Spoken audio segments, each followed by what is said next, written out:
Aujourd'hui, nous voulons aborder ce petit sujet, comment on devient infidèle vis-à-vis de Dieu, vis-à-vis de son pasteur, vis-à-vis de son église et vis-à-vis de la vision de Dieu.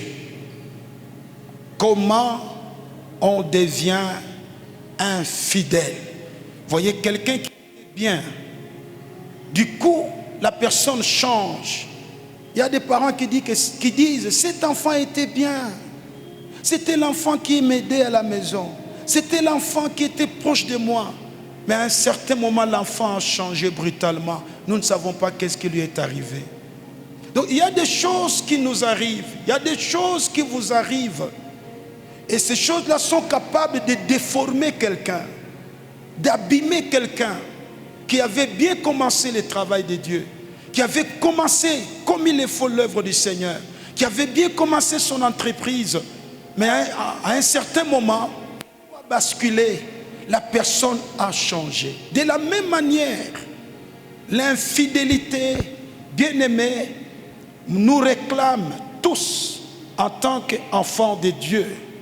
L'infidélité me réclame, l'infidélité te réclame aussi. Par définition, c'est quoi l'infidélité? L'infidélité, c'est le manque de fidélité ou encore le manque de respect à un engagement ou à un serment. Ça, c'est la définition scientifique. Mais dans notre contexte chrétien, l'infidélité, c'est le manque de respect, le manque d'obéissance à l'alliance qui a été conclue entre toi et Dieu. Cette alliance s'est faite dans des prières. Seigneur, je te promets, je te servirai. Que j'ai l'argent ou pas, je te servirai. Seigneur, si tu me guéris de cette maladie, je vais te donner chaque mois tel montant. Seigneur, si tu me donnes ce boulot, je te promets, le premier salaire te reviendra. Seigneur, prends mon cœur, utilise-moi comme tu veux. Toutes ces paroles, ce sont des alliances, ce sont des serments vis-à-vis de Dieu. Dieu enregistre. Tu dois tenir à ce que tu as promis. Tu dois exécuter ce que ta bouche a dit à Dieu. Cela nous amène à comprendre que un infidèle ne sait pas respecter ses engagements. Il te dit de la bouche, je serai là à 15h, mais il vient à 18h. Il te dit, voilà, oui, on se voit, je vais te donner ça demain. Demain arrive, il ferme son téléphone. Ce sont des signes que cette personne ne tient pas à ses paroles. Il ne tient pas à ses engagements. Alors, comment, dans l'œuvre de Dieu, je peux devenir infidèle? Nous avons des choses qui sont des alertes, qui sont des signaux qui fonctionnent dans la vie de chacun, peut-être inconsciemment. Et ce sont ces choses qui prouvent que cette personne commence à devenir infidèle vis-à-vis de son Dieu. Comme nous parlons de Dieu, c'est lui le chef.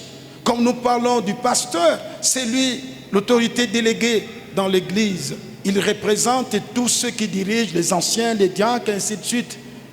Et quand nous parlons de la vision, c'est l'ensemble des enseignements qui sont donnés dans votre église. Quand nous parlons de ton église, c'est cette assemblée. Tu peux devenir infidèle vis-à-vis de ton église, vis-à-vis de ton équipe. Mais comment? Un, c'est par la manifestation de l'esprit d'indépendance. Quand un enfant de Dieu commence à manifester en lui l'esprit d'indépendance, c'est-à-dire tu es dans ton église, tu es dans ton département, mais tu fonctionnes comme une personne autonome. Tu fais des choses selon ton cœur.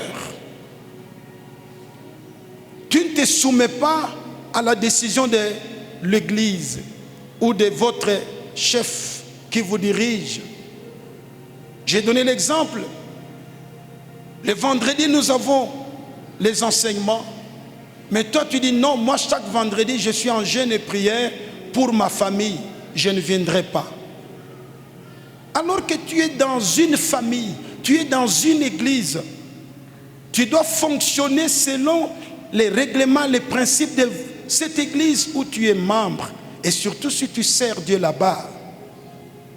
Pourquoi choisir ces prières seulement à l'heure où tout le monde est en train de prier? Cela montre que déjà l'esprit de l'indépendance travaille en toi. Tu ne dois pas faire des travaux parallèles. L'église est en prière, c'est le jour que tu choisis pour aller visiter les gens, pour venir s'excuser après. C'est vrai, visiter les gens c'est bon, mais à cette heure-là, l'église n'a pas commandé la visite. Alléluia. Voilà beaucoup de choses que les enfants de Dieu font au nom de la spiritualité, sans se rendre compte qu'on est en train de dévier. Quand vous êtes dans la maison d'autrui, respectez les principes de cette maison. Alors chaque famille a ses principes, chaque église aussi a ses règlements, a ses principes. Chez nous, tu es serviteur, tu es servante, tu es dans un comité quelconque. Tu ne peux pas aller prêcher dans une autre église sans notre autorisation. Même si c'est l'église de ton grand frère, on t'a invité, tu ne pars pas sans que nous t'avons accordé. Si tu le fais, tu rentres sous une punition. C'est les règlements pour encadrer. Pourquoi? Nous sommes une église, nous ne sommes pas un groupe de prière.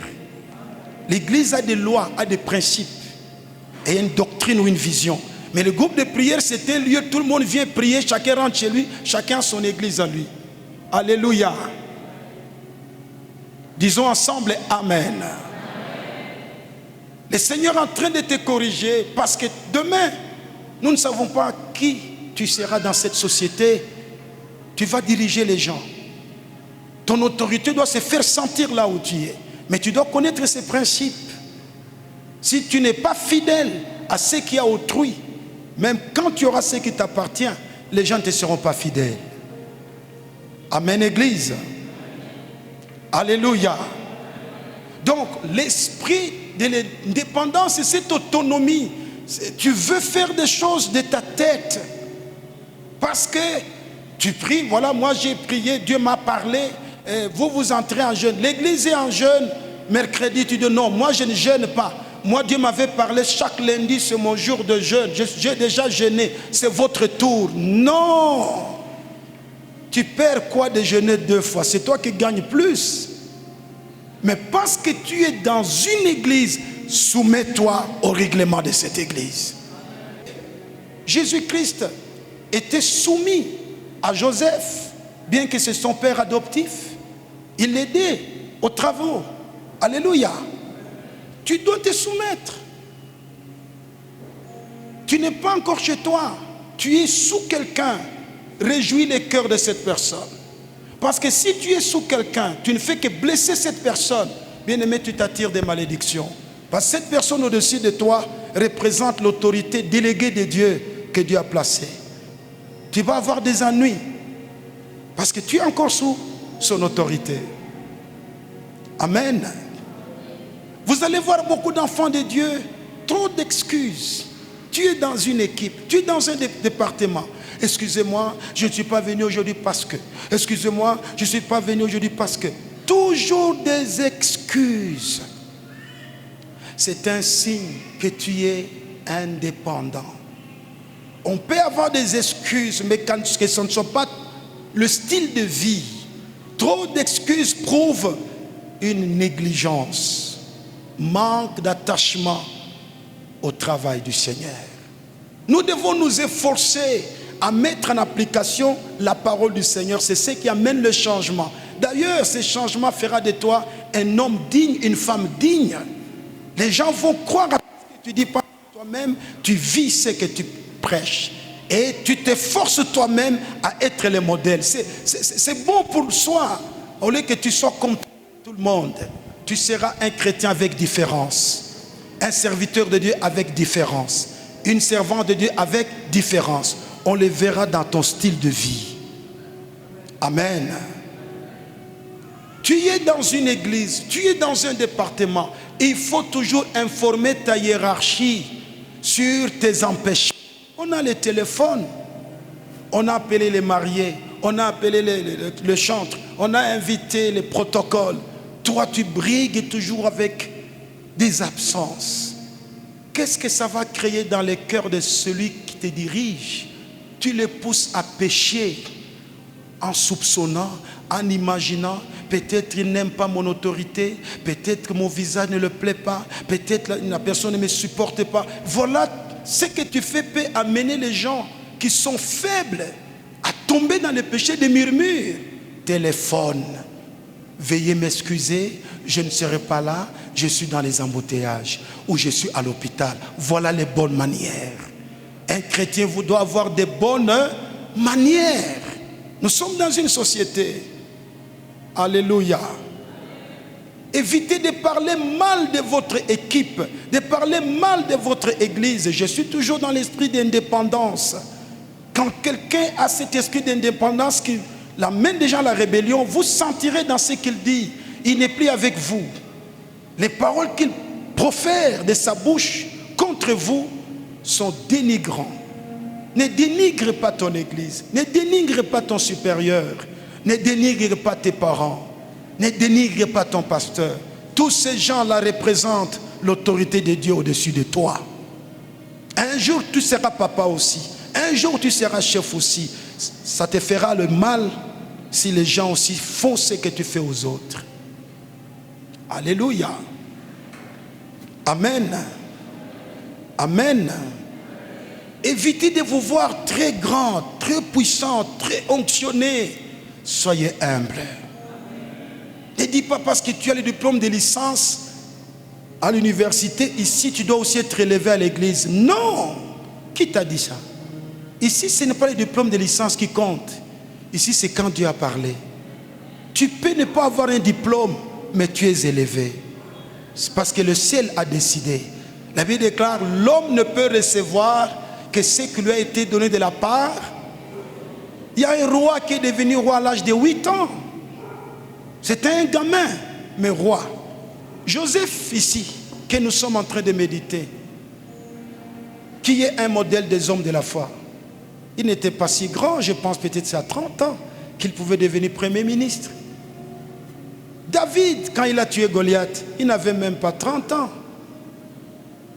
L'âge biologique ne compte pas. C'est la grâce que Dieu a faite à quelqu'un. Amen. Alors, des gens qui ont l'esprit d'indépendance, brandissent leur diplôme, brandissent leur âge, brandissent ce qu'ils ont fait dans la vie. Non, cache ça pour toi-même. Tu es chef là-bas, ici nous sommes frères et sœurs. Que nous puissions être contents de nous appeler des frères et des sœurs. Même moi, je suis votre frère en Christ. Alléluia. Mais vous savez qui est au-dessus de moi et comment je vais me comporter devant cette personne. Et comment je peux l'aborder. On ne parle pas à un chef comme si tu parles à ton ami. Il faut avoir des gardes quand tu parles à quelqu'un qui a quand même une autorité sur toi. Alléluia. Vous savez que nous les pasteurs, on a un grand boulot parce que nous dirigeons des orphelins, nous dirigeons des veuves, nous dirigeons des gens qui autrefois ont grandi ici, grandi là-bas, beaucoup d'éducation. Nous dirigeons les gens qui ont grandi chez la grand-mère. Vous voyez, ce sont des éducations différentes. Si c'est la grand-mère qui t'a éduqué, mais la grand-mère est large. Alléluia. Elle n'a plus cette dureté-là que ton propre père devait avoir. Tu as été chez la tante est très large. Tu as grandi chez les grands frères, puis la femme des grands frères peut-être est malmenée, tu as des blessures, on t'a déplacé, tu es allé grandir là-bas, on t'a blessé. Vous voyez, tous ces chocs-là, puis tu t'es converti et tu es ici. Il y aura de temps en temps ces traits de personnalité qui vont se manifester. Et quand quelqu'un veut te remettre sur la bonne voie, tu deviens agressif. Pourquoi? Ça te rappelle quelqu'un qui t'avait malmené là où on t'avait sous-logé. Alléluia. Que l'église de Dieu dise Amen. Quand quelqu'un veut te gronder, non, on ne fait pas ça. Tu boudes, pourquoi? Ça te rappelle la femme du grand frère qui t'a fait souffrir. Alors que cette personne n'est pas celle-là. Ici, c'est Dieu qui veut t'aider. Alléluia. Quand vous dirigez des blessés, des gens qui sont blessés spirituellement, ce n'est pas facile. Quelqu'un qui a été blessé, blesse très mal. Parce qu'il a une plaie qui saigne. Alors quand tu le provoques, ce qu'il va cracher, ça va te détruire. Pourquoi? De l'abondance du cœur, la bouche part. Bien-aimés, nous tous, on a été blessés. Mais Jésus-Christ est celui qui guérit le cœur blessé et brisé. C'est en acceptant que oui, c'était arrivé. Ça fait partie de mon histoire. Mais ça ne m'arrête pas. Je peux changer au nom de Jésus. Il ne faut pas continuer à te morfondre, à pleurer sur les douleurs du passé, à regretter ce que les gens ont fait. C'est ça la vie. Ça fait partie de ton témoignage. Toutes choses concourent au bien de ceux qui aiment Dieu et qui sont appelés selon ses desseins. Ne regrette pas. Pourquoi tu continues à regretter? Cette personne qui t'a blessé, ça peut être Dieu qui l'a envoyé pour corriger aussi ton caractère. Alléluia. Je vous ai dit en semaine, comment Dieu peut autoriser un saint homme comme David à aller jouer la guitare à côté d'un roi dont il y a un esprit impur qui le manipulait. Dieu voulait apprendre à David la royauté. Va là-bas, tu vas apprendre comment un roi mange, comment un roi parle, comment un roi s'habille, comment on sert un roi. Malgré ses à côté, vois les bons côtés de cet homme. Chacun de nous a aussi des qualités. Tu n'as pas que les défauts, tu as aussi des qualités. Alléluia. Bien-aimés, l'infidélité nous sollicite tous. Chacun dans un domaine ou dans un autre, selon la dimension de ce que Dieu t'a donné. Vous allez remarquer également le mépris des chefs. Proverbe 22, 10, vous lirez à la maison. Ne méprise pas ton chef, ne parle pas mal de ton chef. L'oiseau du ciel va lui dire. Il y a des esprits qui informent les choses. Ne parle pas mal de celui qui te dirige le soir à la maison ou le matin. Non, discipline ta bouche. Que ta bouche ne soit pas le véhicule de l'ennemi. Ne facilitons pas l'ennemi à maudire nos vies. Non, non, ne facilitons pas l'ennemi à maudire nos vies. Non, non. Toi, ne facilite pas non plus l'ennemi à utiliser ta bouche. Alléluia. On ne parle pas mal de son chef. Quelqu'un me lise un peu Proverbe 22, 10. Quelqu'un qui peut être rapide. Proverbe chapitre 22, le verset 10. Proverbe 22, le verset 10, je lis au nom du Seigneur. Chasse le moqueur et la querelle prendra fin. Les disputes et les outrages cesseront. Amen. Il y a des gens qu'il faut chasser autour de vous, les moqueurs. Des gens qui se moquent des autres. Ta soeur passe, il te toise, il bouge ses lèvres pour dire. Alors, les amis moqueurs comprennent, ils sourient, alors que toi tu es déjà passé. C'est gênant, n'est-ce pas? Pourquoi faire ça? Vous humiliez votre frère, vous humiliez votre soeur. La personne peut commencer à se culpabiliser. Pourquoi tel m'a toisé? Pourquoi tel m'a regardé comme ça de haut en bas? Puis il a fait ses lèvres comme ça. Et puis tel m'a regardé. Ils m'ont toisé. La personne peut se sentir déshabillée spirituellement. Il peut se culpabiliser. Peut-être j'ai la saleté. Alors qu'il n'a pas la saleté, vous avez mis votre frère, votre soeur dans un mauvais état. Voilà les rebelles. Voilà l'esprit d'indépendance qui rend quelqu'un infidèle. Tu vas remarquer dans tes attitudes ces choses ignobles. Que Dieu te délivre de cela au nom de Jésus. Donnez-moi votre Amen. Deuxième signe qui montre que la personne commence à devenir infidèle vis-à-vis à son Dieu, à part avoir l'esprit d'indépendance, c'est garder les blessures intérieures ou les blessures du passé et refuser de pardonner les offenses. Garder les chocs ou les blessures du passé et refuser de pardonner les offenses. Bien-aimés dans la foi, nous vivons dans une société où tout le monde ne sera pas d'accord avec vous. Il y aura des moments, des gens s'opposeront à ce que vous leur présenterez. Il y aura des gens sans que tu aies fait du mal. Ces gens te blessent, te choquent, même parmi les chrétiens. Tu veux servir Dieu, on te met des cannes. Tu veux servir le Seigneur, on te chasse, on te repousse. Comme je vous ai donné mon témoignage, j'étais choqué par quelqu'un que j'admirais.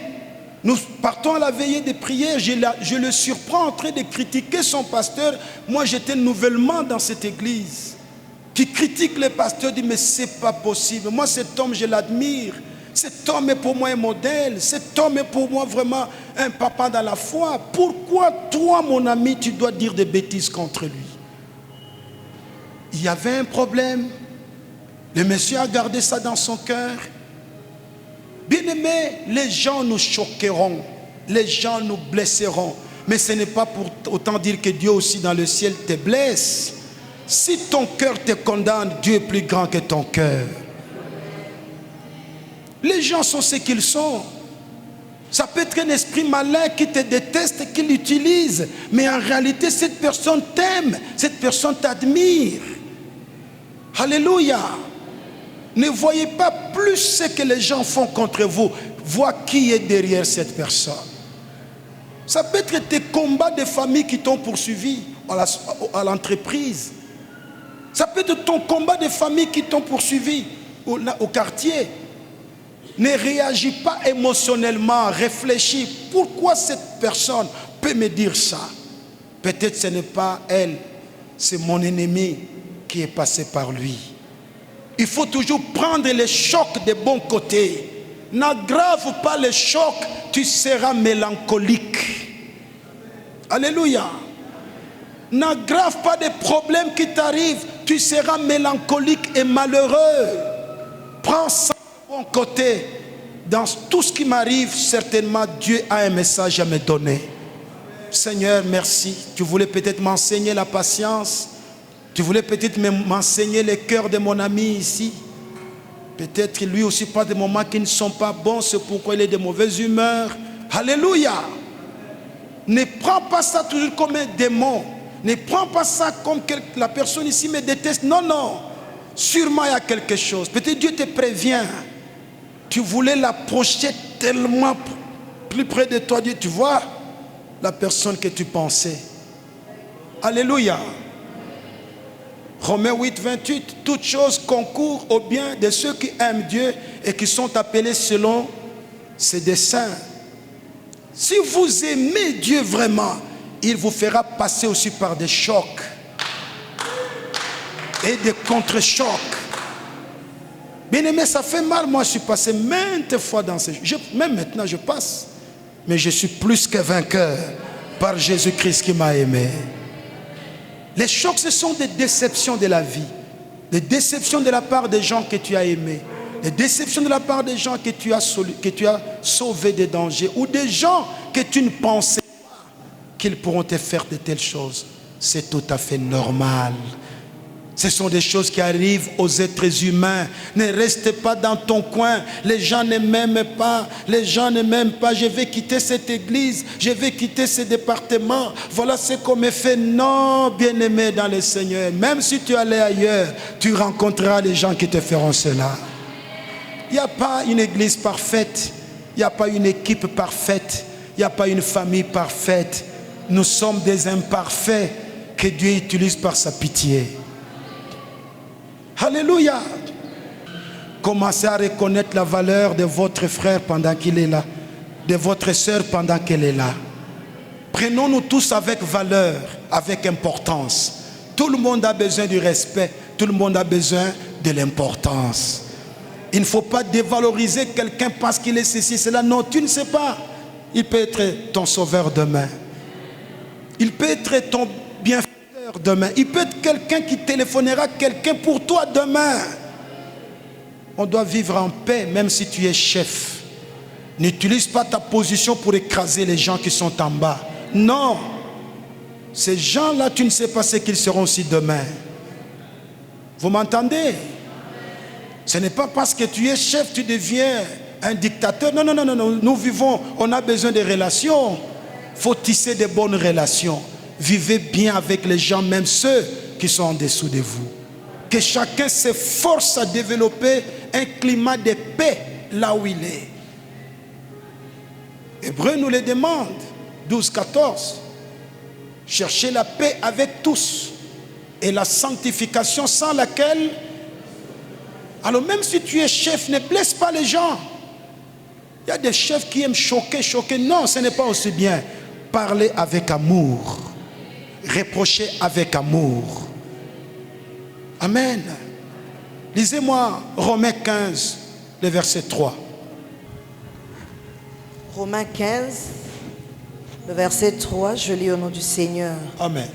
Car Christ ne s'est point complu en lui-même, mais selon qu'il est écrit, les outrages de ceux qui t'insultent sont tombés sur moi.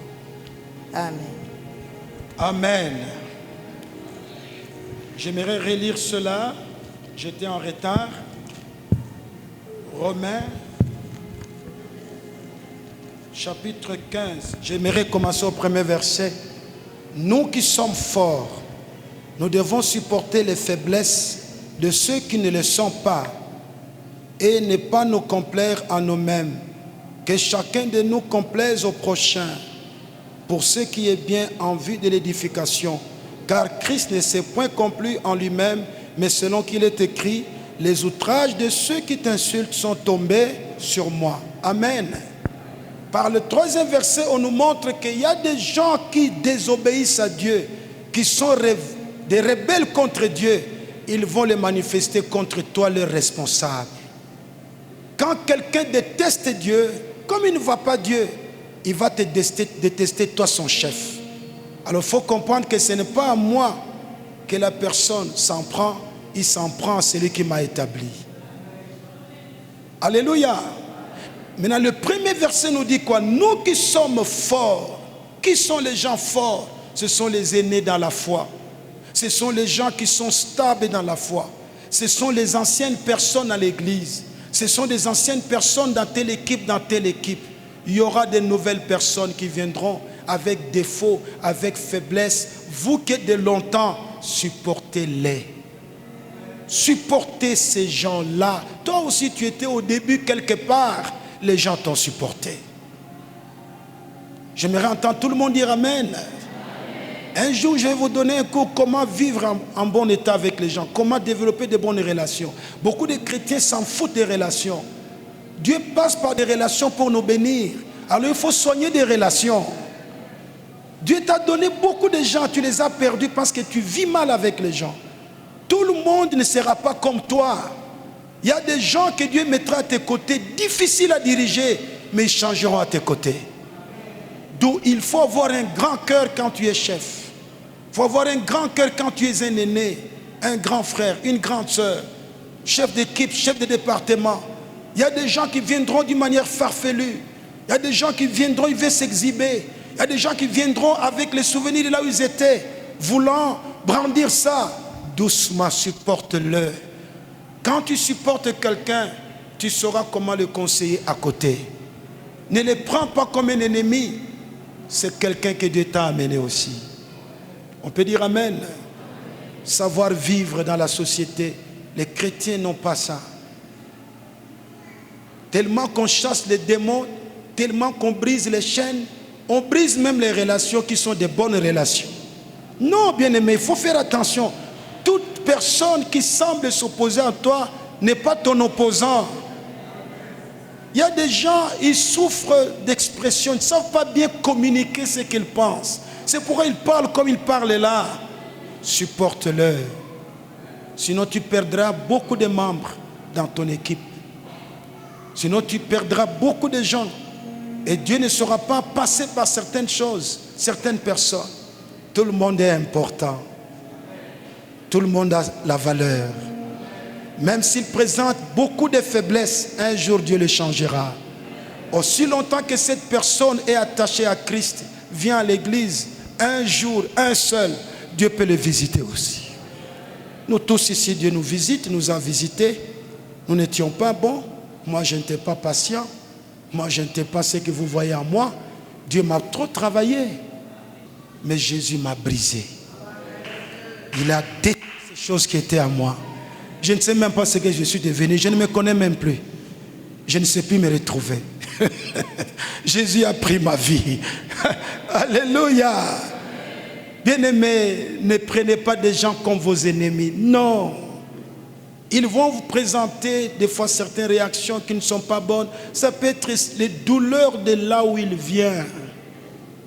Il n'y avait personne qui l'écoutait. Il n'y avait personne qui le comprenait. Il n'y avait personne. Alors peut-être il trouve en toi comme un grand frère, une grande soeur. Parle avec toutes ses émotions. Temporise. Il ne faut pas être... Non, non, non, non, non, non. Qui sait, un jour cette personne témoignera. Grâce à ta patience, cette personne a pu changer. Amen. Acclamons le Seigneur notre Dieu.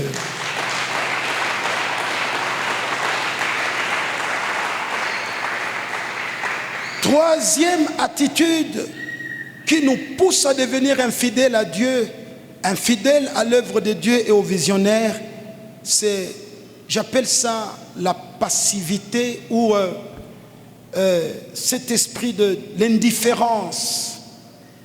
L'indifférence dans un groupe ou la passivité. Il y a des gens qui nous sont indifférents. C'est-à-dire, ils ont un esprit de sabotage. Il est avec toi dans l'équipe. Vous êtes ensemble. À cause des blessures que la personne a eues dans son cœur et qui n'a pas pu pardonner,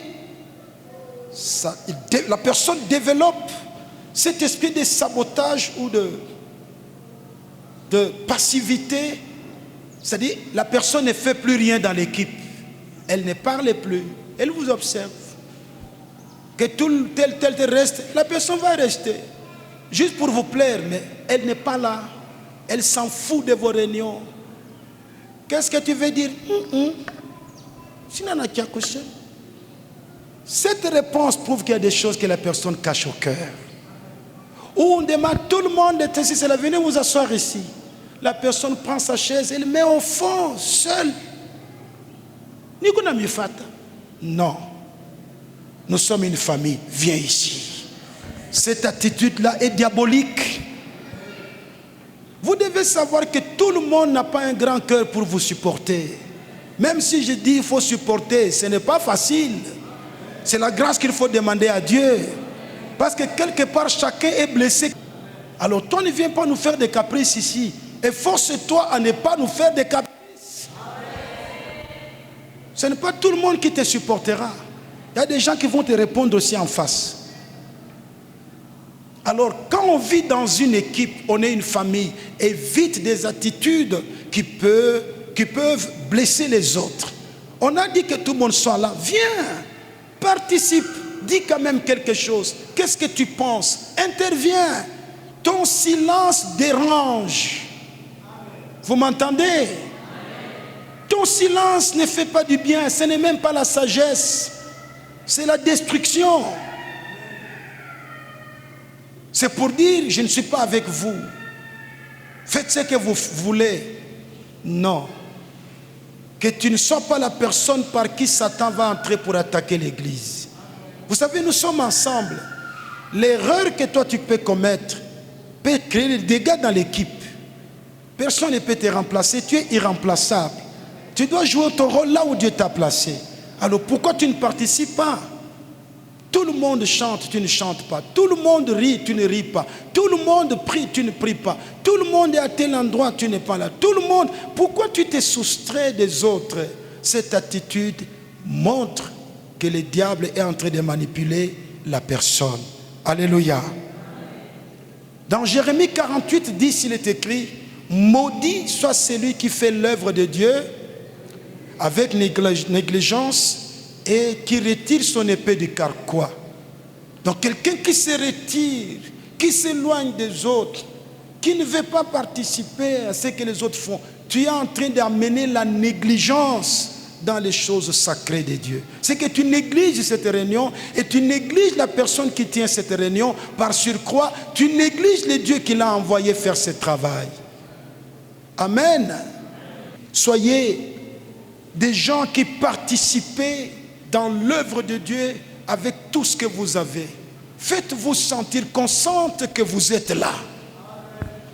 Sinon, on va vous oublier aussi. Mais cet enseignement, c'est pour te corriger. Ne te prends pas trop, avec trop de valeur. Non, non, doucement. Nous sommes dans l'œuvre du Seigneur. Il y a Dieu qui contrôle son œuvre. Comme je l'ai dit, on n'est pas parfait. On a des erreurs, nous tous. C'est Dieu qui nous aide. Alors, on s'efforce à faire ce que Dieu veut par la mesure de sa grâce. Ne prends pas celui qui dirige comme si lui connaît tout. Non. La personne essaie de faire ce que Dieu l'a mandaté de faire. Alors, ne boude pas la personne. Ne sois pas silencieux, ça gêne, ça dérange. Et ça froisse les relations. Quand bien même je parle d'avoir de bonnes relations, il y a des gens qui sont des champions de froisser les autres. Ce n'est pas bien. Tu ne sais pas la personne qui te dirige, quel problème le dérange dans sa famille. Tu ne sais pas la maman qui te parle, quelle difficulté elle vit dans son corps. Tu ne sais pas le papa qui te conseille, qu'est-ce qu'il vit dans son travail. Tu ne sais pas les gens là, ces groupes-là qui vous ont appelé pour vous conseiller, quelles sont des choses sérieuses qu'ils vivent dans leur maison, mais ils ne vous ont pas dit. Ce qu'ils font là, c'est le travail de Dieu. Eux aussi ont des problèmes. Alors ne leur rendez pas la tâche difficile. Tout le monde souffre quelque part. Il n'y a que Jésus qui nous console. Acclamez le Seigneur notre Dieu.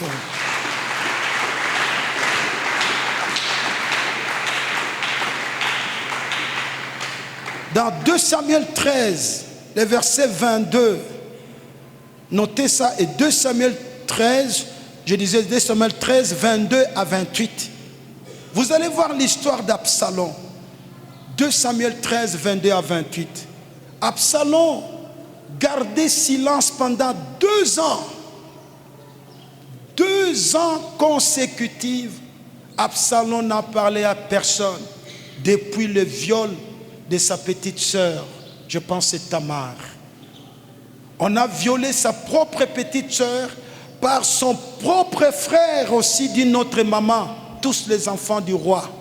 Je crois que c'est Amnon qui a fait cette bêtise. Depuis cet incident, le grand frère propre de Tamar, qu'on appelle Absalom, a gardé silence. Les rois ne savaient pas. Est-ce la sagesse? Est-ce quoi?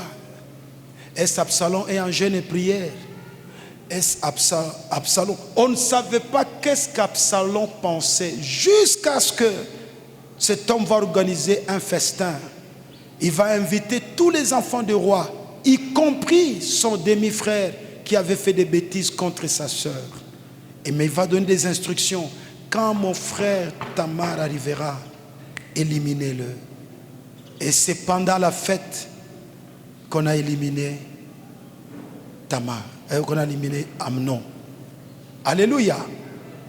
Un meurtre a eu lieu après. Ce n'est pas quand on est calme et qu'on est sage. Il mijote des choses dans les cœurs, vous ne savez pas. Il faut parler. Comme je dis en semaine, j'aime les gens qui parlent. Là, tu connais ce qu'ils pensent. Mais des gens qui sont toujours calmes, et depuis que tu parlais comme si tu es devant... C'est quoi? C'est trop dangereux. Exprimez-vous quand même. Même si c'est la timidité, on peut vaincre la timidité.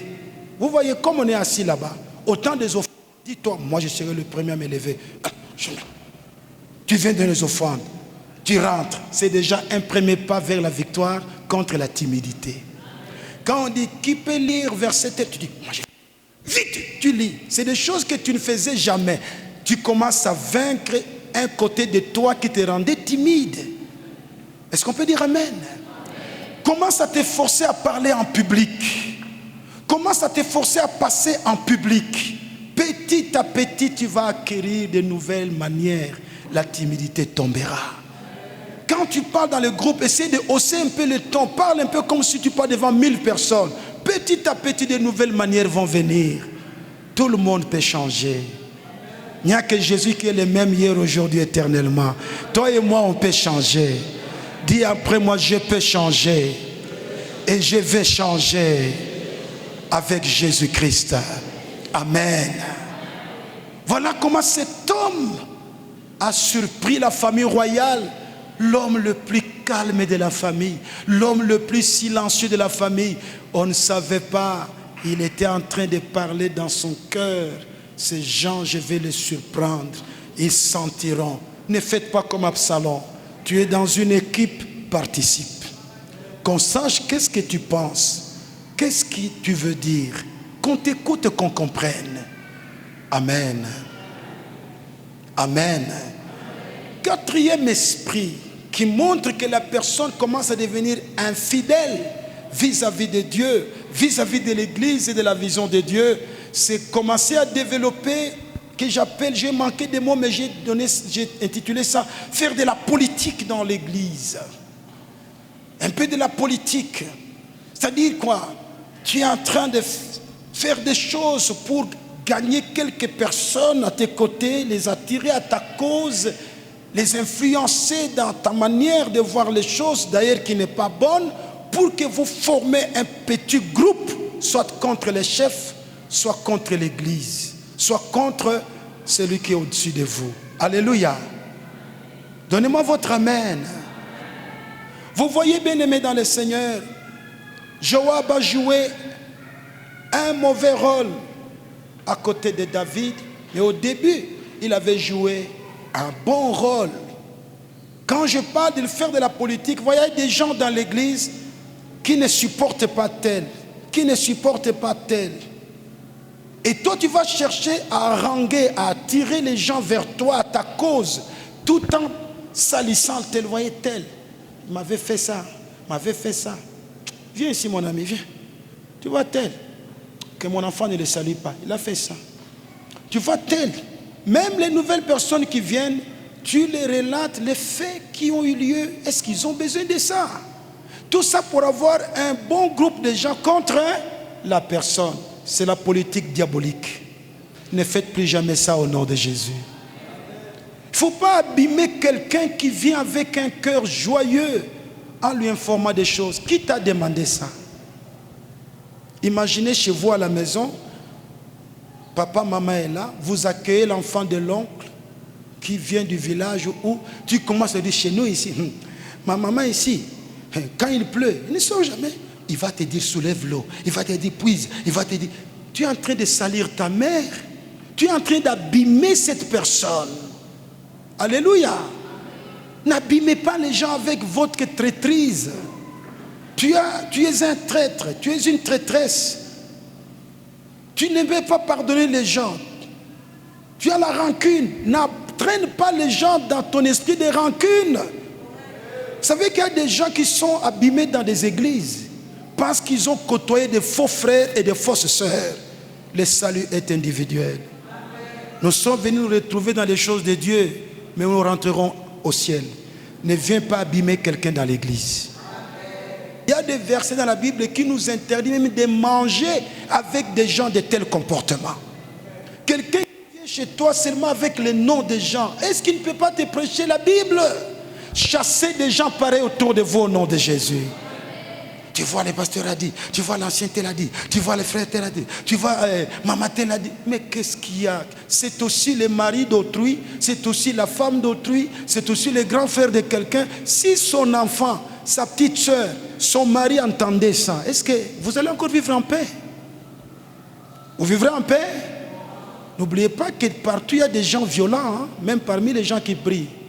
Même parmi les enfants de Jacob, il y avait des gens qui étaient tête en l'air. Hein? Et dans chaque famille, Dieu garde quelqu'un de cette façon-là. Cette personne, s'il apprend ça, il ne va pas suivre la Bible. Il va t'attaquer physiquement. Donnez-moi votre amen. Respectons-nous. Un homme respectable, une femme respectable ne parle pas de quelqu'un derrière son dos. Il doit le dire en face. C'est ça la dignité. Ne soyez pas de ceux-là qui parlent derrière le dos des gens. Non, c'est de la faiblesse. C'est de la faiblesse. Les relations humaines sont chères. Soignons cela. Soignons cela, Église. Vous allez vous retrouver un jour aux États-Unis, pas de famille, mais ton frère est là, ta soeur est là. Qui sait, peut-être vos enfants se marieront un jour.